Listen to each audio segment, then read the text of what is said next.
Good morning, this is Mission Control Houston. Welcome and thank you for joining us for today's edition of ISS Update this Wednesday, July 18. For those of you joining us now, we are live inside the International Space Station Flight Control Room, where the team here has been monitoring the systems aboard the station and supporting the day's activities of the Expedition 32 crew members. Leading the Orbit 2 team here in the station flight control room today is Flight Director Richard Jones. Seen there standing at the console, and next to him is serving as Capcom, relaying all ground messages up to the crew, is Anna Fisher. Aboard the orbiting complex, Station Commander Gennady Padaka and Flight Engineers Joe Akaba and Sergei Revin, who are in their 10th week in space, now have the help of 3 new crew members, Flight Engineers Russian cosmonaut Yuri Malenchenko, NASA astronaut Sunny Williams, and Japanese astronaut Aki Hoshide, who joined them aboard the International Space Station early yesterday morning. The newest crew members of Expedition 32, Malenchenko, Williams, and Hoshide, launched aboard the Soyuz TMA-05M from the Baikonur Cosmodrome in Kazakhstan on Saturday night. They began their 2-day chase on orbit to catch up to the International Space Station.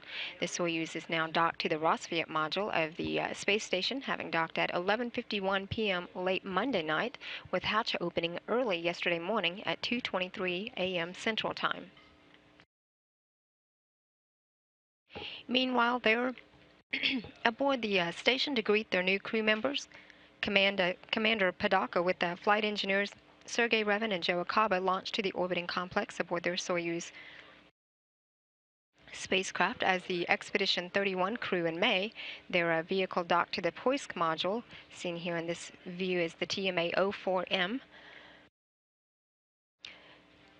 2 days after their launch on May 14, today they will complete their 66th consecutive day in space. The space station with its crew aboard and the newly arrived Soyuz TMA-05M docked is now flying at an altitude of about 249 statute miles. The orbiting facility crossed into an orbital sunrise over the North Pacific Ocean about a half hour ago as it passed across southern parts of Canada just north of the United States.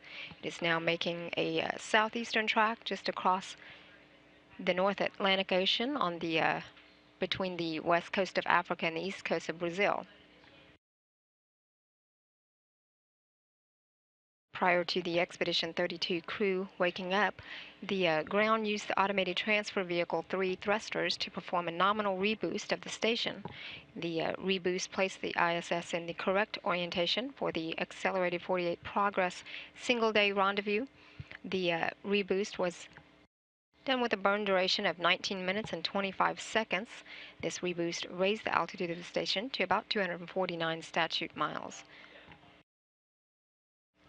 The Expedition 32 crew, that expanded from 3 crew members to now 6 crew members as of yesterday, kicked off their first full day as a full crew aboard the International Space Station with a daily planning conference.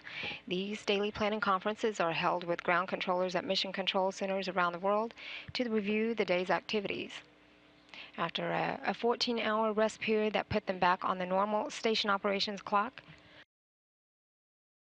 the crew members began work on a variety of science experiments. They also performed some maintenance to their home away from home and prepared for the arrival of the 3rd Japanese cargo spacecraft that is slated to lift off Friday night.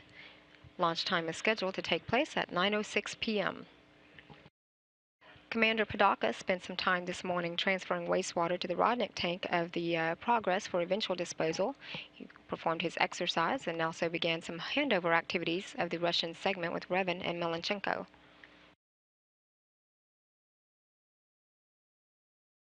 New to the station, flight engineers Sunny Williams and Aki Hoshide also participated in some handover activities with flight engineer Joe Akaba.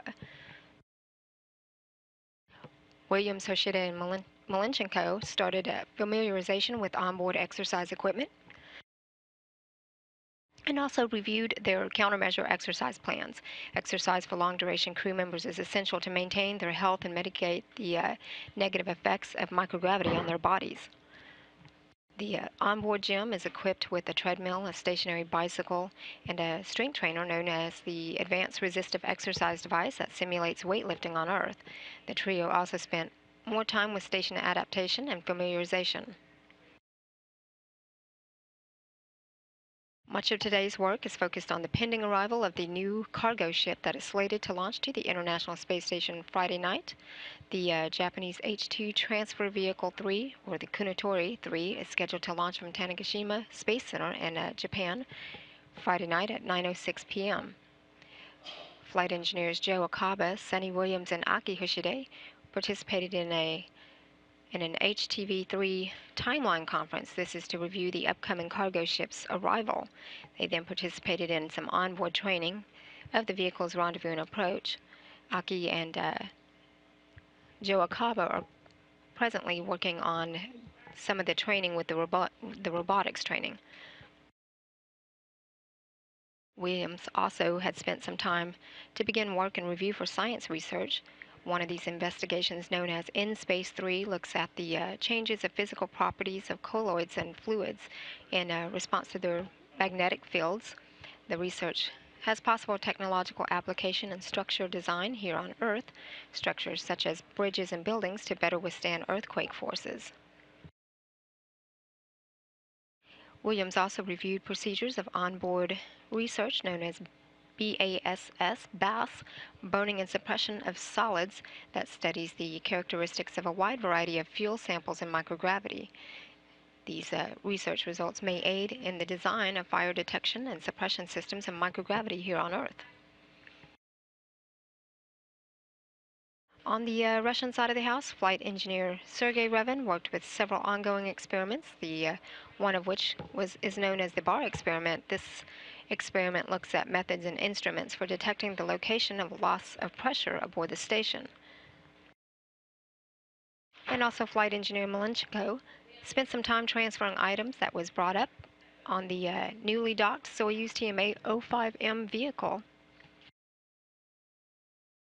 You're getting a live view inside the International Space Station Flight Control Room, where the Orbit 2 team continues to monitor the systems and the crew activities aboard the International Space Station.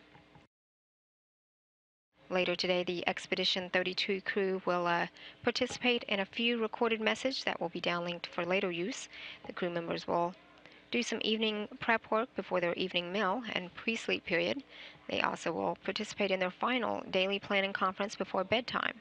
The crew is scheduled to go to sleep at 4:30 p.m. Central Time. This is Mission Control Houston.